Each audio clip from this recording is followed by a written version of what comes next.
A me piace da morire. Questa ricetta è, a parte fantastica, a parte una ricetta che per me è importantissima perché in parte ci sono anche cresciuto, ma ora intanto comincio a dire, questo qui è un elemento essenziale della ricetta, il prezzemolo. Levo le parti più dure, metto nell'acqua fredda, guardate ci metto le mani, l'acqua fredda, accendo il fuoco e porto a bollore. Ma io sono partito con questa ricetta senza dire che cosa è. Allora, questa ricetta, cioè ho detto il titolo, ma il titolo vuol dire poco. Quando andavo a trovare la mia nonna si chiamava veramente Divina, era divina e si chiamava Divina. E quando andavo a mangiare da lei sempre, ma vi dico sempre, mi faceva questa pasta, ma non perché era lei che me la voleva fare, perché ero io che gliela chiedevo. Per me è sempre stata qualche cosa di straordinario. Ha qualcosa di particolare? No. È una cosa strana? No. Ha sapori diversi? No. Però è la combinazione, è forse anche proprio il ricordo della mia nonna che me la rende straordinaria. E poi ero sempre curioso di questo fatto che mi diceva pasta, casa e uova. Io mi scervellavo, ma che sarà mai questa casa? Perché sarebbe stato più semplice domandargli, no? Che poi intendeva caseificio, quindi casa e uova. C'è mio zio, che ha, poi tra l'altro tra me e lui ci passano solo 2 anni, che mi ha detto no, guarda che la nonna la chiamava pasta, cacio e uova, ma io sono sicuro al 1000 per 1000, ma forse anche al 12.000 per 1000 che era pasta, cacio e uova. Va bene? Quanto chiacchiero, eh? Allora qui si porta a bollore. Intanto prepariamo la parte di cacio e uova.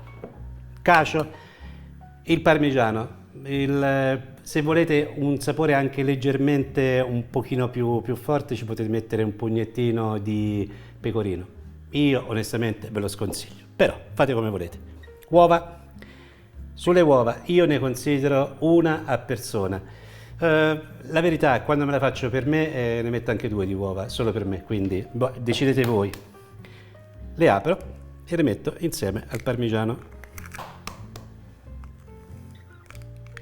Pepe abbondantissimo, ma ovviamente, come tutte le cose, deve essere di vostro gradimento. Io ne metto proprio tanto, proprio mi piace tanto. E ora si sbatte tutto.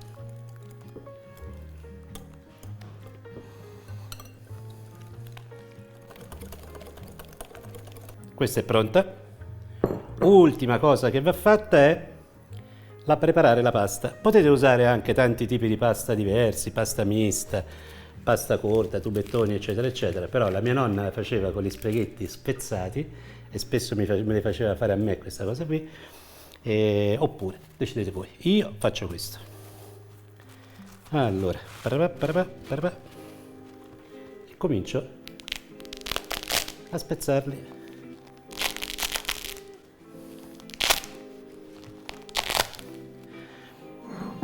Ecco qua gli spaghetti spezzati.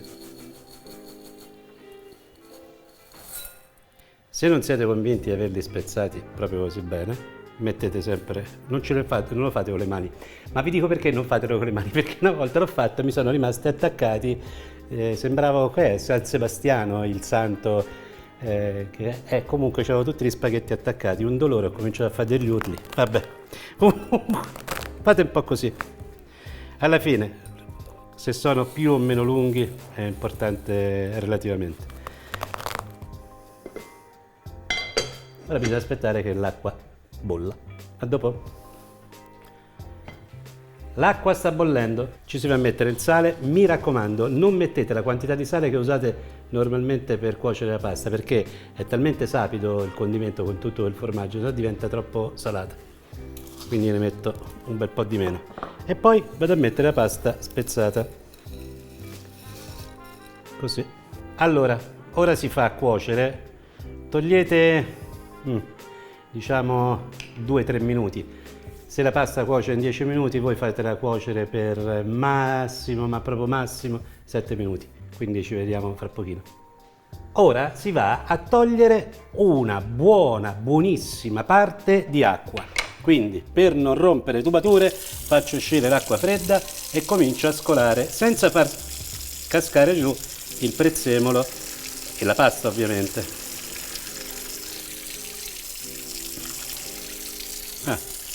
Un pochino di pasta mi è cascata. Ora vi faccio vedere da vicino quanta acqua lascio. Guardate, praticamente vedete è a livello della pasta, quindi è bella brodosa. A questo punto si va ad aggiungere l'impasto fatto con le uova e si mette tutto insieme e si gira bene. Avete visto? Fuoco acceso, ho girato per circa un minuto, spengo il fuoco, copro e ora diciamo che aspetto 3-4 minuti e poi si va a mangiare. A dopo? Ok, ci siamo. La muovo un pochino. Io ve lo dico in anticipo, qui l'aspetto realmente non conta, ma veramente non conta. Per me questa è gioia pura, ve lo dico sinceramente. La potete fare ovviamente e prenderla più o meno brodosa. A me piace, diciamo, una via di mezzo.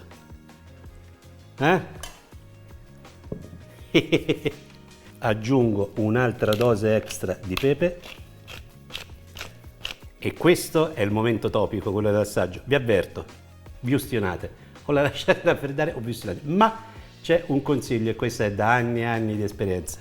Andate sulle terre emerse, sulla parte che in questo momento è fuori dal brodino, perché diciamo è leggermente più accettabile. Cioè, è una cosa impressionante. Ma secondo voi non l'assaggio subito io? Ma certo che sì.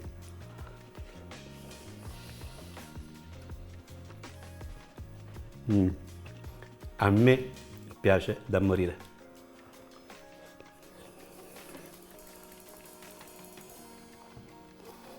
Io sono sicuro che anche voi avrete il piatto un po' dell'infanzia, no? Qualcosa che vi siete portati dietro. Per me è questo, è il piatto dell'infanzia, ci sono cresciuto con questo piatto, non è niente di straordinario. Tutte le volte, tant'è che la mia nonna mi diceva: ma che ha questo piatto che ti piace così tanto che lo vuoi sempre? Io veramente non lo so, non so dirvelo, però vi dico una cosa, ma sono serio. È per me il comfort food per eccellenza, quando proprio voglio. Questo poi me lo faccio sempre da solo, cioè per me da solo me lo mangio da solo, in genere mi faccio doppia, tripla porzione, però è qualcosa che mi fa stare bene, provatelo perché vale la pena. Alla prossima!